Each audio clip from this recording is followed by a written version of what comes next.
Hello and welcome to Royal Spotlight. Today we are doing the first series of interviews with the 2024 Hancock County Commissioner Candidates. Before we begin this interview, we wanted to emphasize a couple things. Number one, this is a student-led project. We wanted to learn more about local politics, and the kind of impact that they have on our lives. Our goal in doing these interviews is to help foster the understanding of what these offices do and to give the public insight into the beliefs and stances of these candidates. We are not endorsing any particular candidate, and it is important to note that the views expressed by our guests are their own and do not necessarily reflect the opinions of the podcast or its host. Number two, we have invited all the candidates running for the office to participate in these discussions, and we have worked diligently to ensure that they are all treated equally. We want to give you, the audience, as much information as possible so that you can make an informed decision on election day. So I'm sitting here today with Greg Brewer. So tell us a little bit about yourself. Well, I was born and raised in Greenfield, Indiana. Graduated from Greenfield Central in 1992 and went to Indiana University. I have a financial services practice that I own, a broker-dealer, an RIA in Greenfield, Indiana. And I'm married, going on 22 years. I have a son, Zach, who's a junior at Mount Vernon, and a daughter at Mount Vernon High School, and a daughter who's a sixth grader at Mount Vernon Middle School. We live in McCordsville and been there since 2019. Gotcha. So what is your background and what motivated you to pursue the roles in government and local? Well, what motivated me was a situation when we first moved into McCordsville, and my daughter was in fourth grade at the time, I think, or third grade. She fell at our neighborhood playground, cracked her, basically her head open a little bit, needed stitches. My wife was freaking out, wanted me to call the ambulance. Well, I've grown up in Hancock County, and I knew that the nearest ambulance service was in Fortville, and that we had volunteer fire, so I said I could get her to the hospital quicker than an ambulance could. So after that, I started looking into more of the public safety and what was the plan for a growing community like McCordsville at the time. We were approaching, or if not already, over 10,000 people. And still relying on volunteer fire service for both Fortville, Vernon Township, and McCordsville. And so more I looked at it, I wasn't getting any answers of really what was the game plan, how were we going to really push for public safety. That motivated me to run for town council. So I did get elected to the town council and was appointed to there was a committee at the time for Vernon Township Fire Protection Committee. So I was our liaison and got more heavily involved with that. And so by being a part of that, we were able to develop a full-time 24/7 fire department. We're no longer a volunteer. We're fully paid, fully staffed. We have 2 fire stations. We're in the process of looking for a 3rd station and expanding our services. And so that was kind of what motivated me to get into public service was the public safety aspect of it. So my experience has been on the town council for the last 4 years. I got reelected last year. I'm currently the town council president. So I'm my 2nd term of that. So that's really my motivation and my experience. Yeah. So you briefly talked about it a little bit, but what are some of the key issues facing our community and your proposed solutions to fix those issues? Well, I mean, the first, I think, is infrastructure. I mean, if you're going to have the kind of development that's been approved and been seen, we really have got to make a major investment in our roads and make them, a lot of these roads that these spec warehouses and industrial and stuff they're on county roads that were built years and years ago, right? And so they need to be widened. They need to be a little bit more sturdier for the kind of trucks and traffic they're going to be on. They need to be safer for the farm equipment and the students, because many of our students are rural students, especially Mount Vernon and New Palestine out here in Eastern Hancock. So we want our roads safe. So we've got to take some of those. I think as soon as these abatements start falling off, or these TIF districts start really accumulating some money, we need to bond out and start really making some major road improvements in our community. Second thing I think is really a combination of public safety. We don't have enough officers, whether it's in the municipalities or in the Hancock County Sheriff's Department. The pay is lagging. It's always seems to be lagging, and we seem to be catching up. We need to put a plan in place and really project our revenues on the future and make sure those are being allocated towards public safety. And I think the third and final thing, that my biggest thing, is mental health and substance abuse. We have a problem, not only just in this county, but nationwide, where we have a lot of our crimes can be traced back to, or issues in the criminal justice system, to mental health issues. Do we have enough resources? Can I work as a county commissioner with our prosecutor's office and our judges and our parole department, probation department, and say, are we providing the adequate resources that these people need, can get help, so we're not seeing this recidivism through our criminal justice system? So I think if we can, those three issues, if I can tackle those, and then also on top of it, really make sure that the zoning, that when we have these development, do they meet that zoning requirement? Are we just not rubber stamping these things? Are we really vetting these projects as they come through? Yeah, for sure. So why did you choose to run for this position exactly? I think it's because it's an open seat. I mean, a lot of times when you have an incumbent who's already in there, it's a challenge to unseat an incumbent. And so when Commissioner Jessup made the announcement he was not going to run, I felt like this was an opportunity to keep helping my community that I love and I grew up in, but also give people choices. I always feel like, somebody, when these elections, I don't like seeing unopposed elections, because people are put in these positions that have impacts on everybody's daily life. So they should be vetted. The people should ask questions on what are we going to do and what are our policies? Because at the end of the day, those decisions we make have an impact somewhere down the line on people's lives. And so just I wish more and more people, when their opportunity arose, could go out there and put their name down and run, take a chance, because that's the great thing about this system we live in, this government system, is we get choices. We're not dictated who you have to vote for, like certain countries. So the fact that we have this open system that anybody can participate in, anybody can run, I think that's the key thing. Choice is a good thing. It's not a bad thing.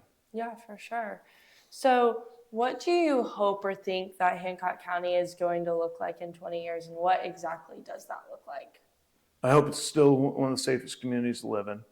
I hope we've, in 20 years, we've almost eliminated the drug and mental health issues that we see on a daily basis in this community. I'd like to see a good balance between industrial or commercial and still agricultural that historically this county's been on. I mean, I grew up back 20 years ago or 30 years ago. This was a booming agriculture community. Most of my friends were from farm families. I hate seeing that go away. And I think the key thing to remember is, farmers are the lifeblood of this country. Without farms, we don't eat. Warehouses distribute the food. They don't grow it and provide it. So we do need to protect that. We need to, I never want to tell somebody what they can do with their land, but we need to also be very smart there. Are we just wiping this away for dollars, because some big conglomerate wants to come in and put 40 warehouses in and, we're going to see a whole bunch of money. Sometimes you got to put people before money. Yeah, for sure. So what is your vision exactly for Hancock County in 20 years, and what are the exact implements that you would like to put into that? Well, again, I think it goes back to upkeep of the infrastructure, all right? As a lot of these TIF districts and growth, the Western Hancock County is kind of the growth area right now. And the reason for that is because many of the other counties that surround Marion County are pretty much developed. I mean, you go to the south, you've really got to go out to Whiteland. Plainfield and Avon are pretty well developed now. You get to the north side, Carmel and Westfield, and you start getting a little farther up to Sheridan and Whitestown. And so I think the next area of development will be Hancock County. And we're seeing that in the western side of the county right now.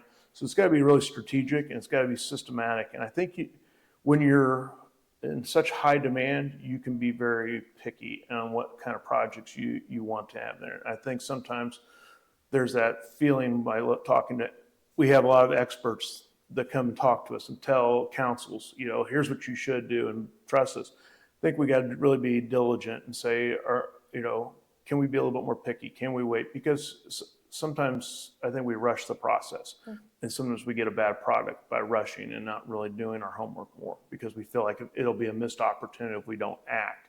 And I think sometimes you can be a little bit more patient and really vet these things before you move forward.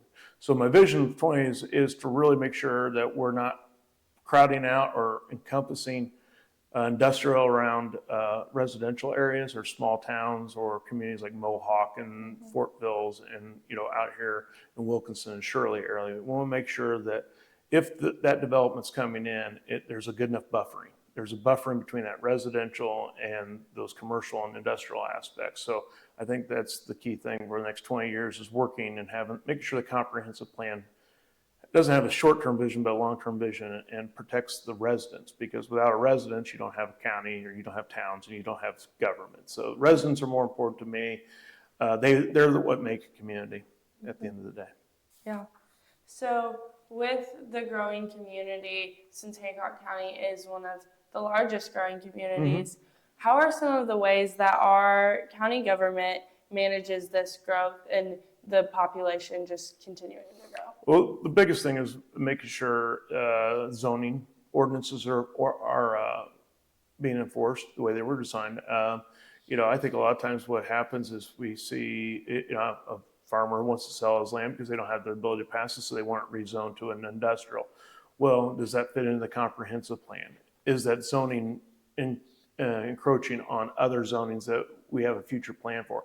I think one of the things I see right now, the problem with Hancock County, and not just Hancock County, but municipalities in general, we do need more green spaces. We do need to take some of these tax dollars that we're receiving, and they can benefit everybody by putting in sports parks, more trailing and fishing parks, those kind of things that everybody in the county can benefit from. I'd like to see more of that. Yeah. So with all of that growth and the urbanization that is coming into Hancock County, what is the increase in job growth, and what does that look like with the amount of warehouses? Well, I think the thing the county's doing right now is the new innovation center, or that they're going to be started the process of building. And I think we've kind of gotten away from the trades, and I think having a place for our high school students to go to and say, hey, I'm not a college student, or I'm not going to do this, but I really want to learn a trade. I want to be a plumber. I want to be an electrician. I want to be a nurse. I want to be a dental assistant, whatever that is. Getting them on that path early on so that they can, A, is this really what I want to do? Because they get that experience. And B, if it is, then they can come out of high school running, and getting a job, getting a high-paid job so they can afford an apartment or a house and start saving. I think getting those higher-paid jobs for those people. So I think that we're making that investment. Probably should have been made years ago, but now, we finally identified that. I think that's going to be a great asset for the community. Yeah, for sure. So with going back off of that, with all of these new jobs possibly coming back into Hancock County, what is the balance between having that as well as having the farmland and the agriculture community? Well, again, I think you've got to have those boundaries set, those buffering areas. You've got to have those areas identified where you know that it's an acceptable place for that. I don't want a huge manufacturing plant a mile away from the school. Okay, I don't know what kind of pollutants are being put out. I don't know if there's a fire, how that's going to impact. I want to know what the kind of the traffic is going to be, because I've got students who are driving to school, and if it's on a major artery where a bunch of people are coming in to work at a factory at an 8 o'clock morning shift, and I've got students trying to get to school, that's never a good recipe. We got too much volume, and then if our roads can't handle that kind of volume and they're not safe, then that's an issue for me. Those are the things I look at. I don't want to be in a situation that we get into where we invest so much into industrial, and in 10, 15 years, that technology or that industry is no longer pertinent to, or it's died off and something's changed. And we get into a situation like City of Anderson did, where they relied way too much on one manufacturing sector. And when that sector went away and jobs left, they were left with a lot of empty industrial space that they really can't use. And so it has to become redeveloped, right? And so we want to be careful that we don't have a huge reliance on one manufacturing sector. You want diversity out there in that, and diversity in jobs too. I think that's one of the things I look at with Walmart and Amazon. Okay, we're relying heavily on the western side of town on delivery and warehousing. A lot of those jobs aren't living in Hancock County. They're coming from Henry County, Shelby County, Marion County. They are not actually living here. They're not really jobs being provided to Hancock County residents, and that's okay. That's not, we might not have enough to fill those, but majority of those jobs right now, I like to find more of an industry that would help keep people who live here staying here. Yeah.